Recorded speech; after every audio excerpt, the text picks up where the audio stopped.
The Champions League draw has concluded. Red Star has been drawn in Group G with powerhouse Manchester City, RB Leipzig, and Young Boys.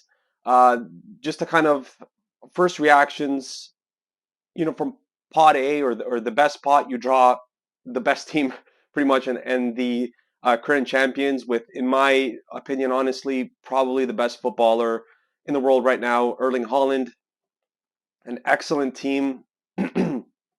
Consistency that they've had over the last, 8, 9 seasons has been crazy. They bring in Guardiola as a center back from RB Leipzig, who is in this group actually.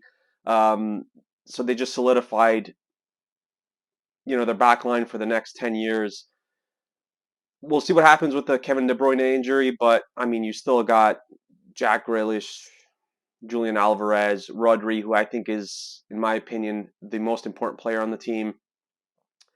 Ederson in goal, who is one of the better goalkeepers in the world, go figure.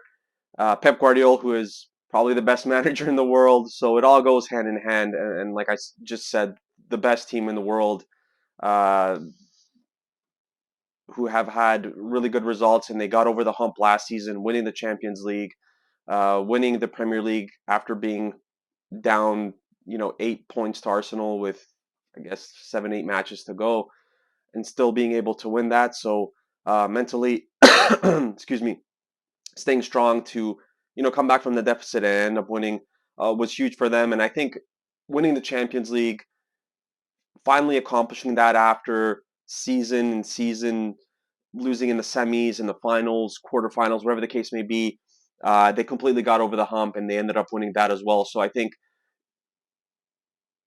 that was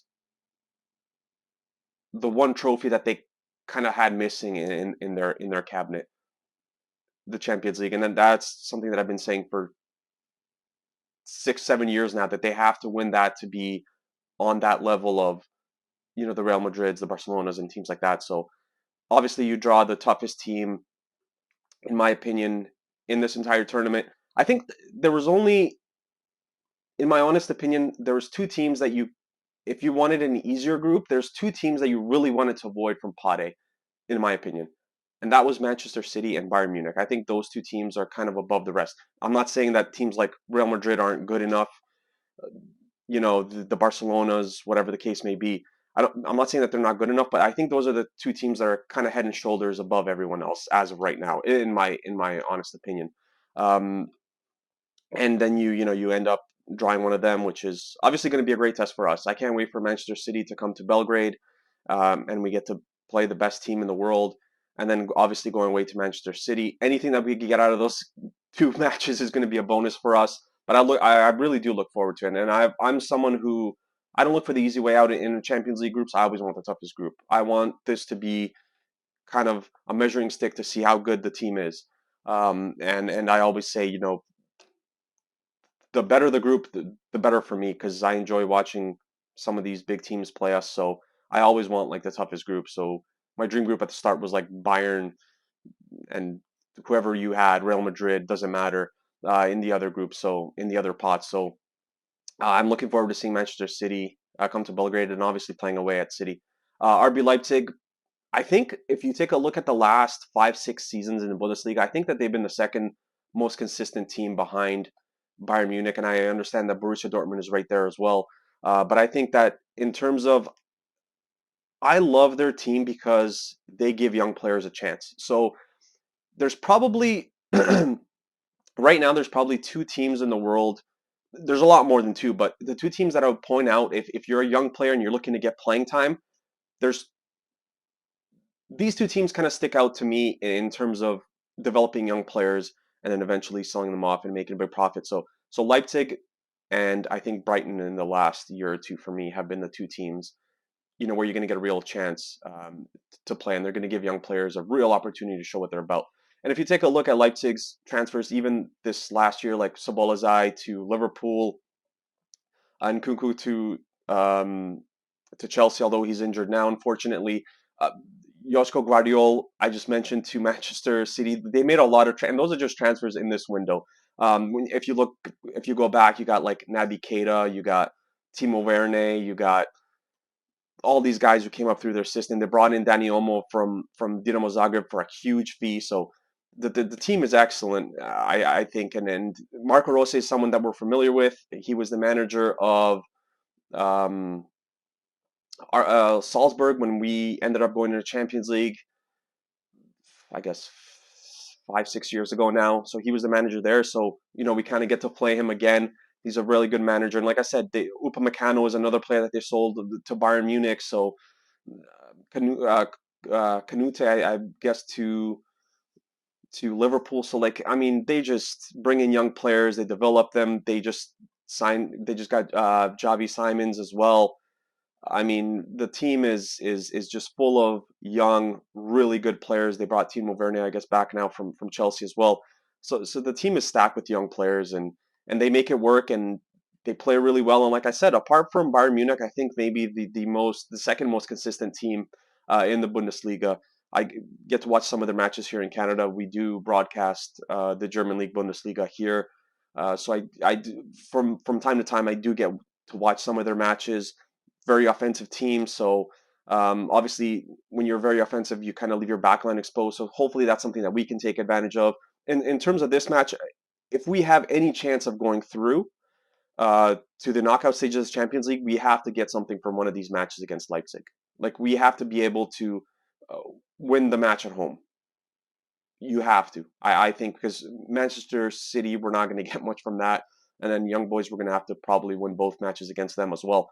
So you're going to have to get something out of these two matches. If you could pick up 4 points against RB Leipzig, I think you're in a good position.